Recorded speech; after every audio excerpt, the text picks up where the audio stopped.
The night shift. The hospital was always quietest just after midnight.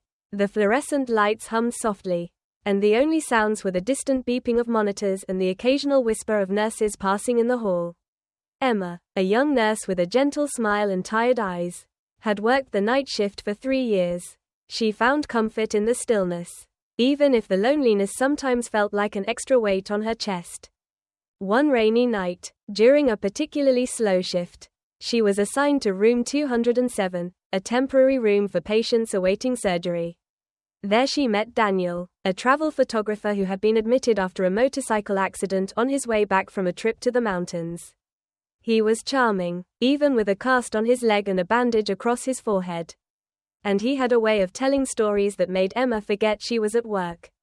Night after night, Emma found herself lingering a little longer in room 207. Checking vitals that didn't need checking. Adjusting blankets already tucked in perfectly. Daniel would smile, and in those hours before dawn, they would talk about cities he'd seen, people he'd met, and the loneliness that sometimes crept in between flights and hotels. She listened, quietly, her fingers brushing his as she handed him water or helped with his pillow. As the weeks passed, Daniel's condition improved, but Emma felt a strange ache grow inside her, the ache of knowing he would leave soon. On his last night, he gave her a small photograph, a sunrise over a mountain range, with a note on the back that read, "For the woman who brought light to the darkest shift." She held the photo close to her heart for weeks. Then, one morning after another long shift, she stepped outside the hospital and found Daniel leaning on crutches, waiting by the curb with coffee in one hand and that same crooked smile on his lips. "I figured it was my turn to wait for you," he said. And in that moment, under a sky turning pink with dawn, Emma realized that love could find its way even through the quietest nights, one patient, one conversation, one shift at a time.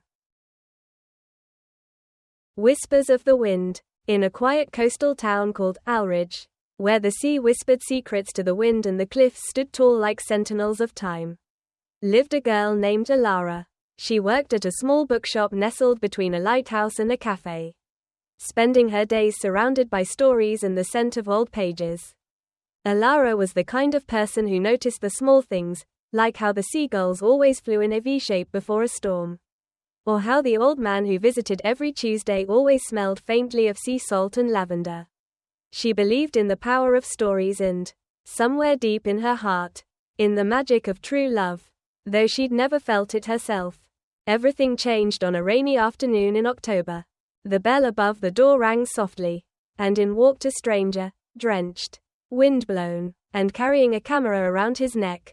His name was Adrian. He was a travel photographer, passing through Alridge on his way to somewhere else. But fate had other plans. "Do you have anything on old lighthouses?" he asked, shaking the water from his coat. Alara looked up from the counter, their eyes meeting for a brief, electric moment. "A whole section," she replied, her voice calm despite the sudden flutter in her chest. From that moment on, the bookshop became his daily stop. Sometimes he'd buy books, sometimes he'd just talk. They'd sit by the window with mugs of tea, watching the waves crash against the cliffs and sharing pieces of their lives like puzzle pieces that somehow fit. Adrian spoke of distant lands, of golden deserts and icy mountains. Alara told him of the lighthouse's secrets, of stories passed down from her grandmother, and of the dreams she kept hidden between pages of books.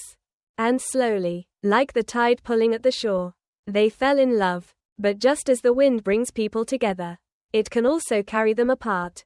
Adrian had a choice to make: stay in Alridge and risk the career he had built, or leave and risk the love he had found. Alara never asked him to choose. She simply said, "The wind brought you here. Maybe it will bring you back." What happened next was something neither of them expected.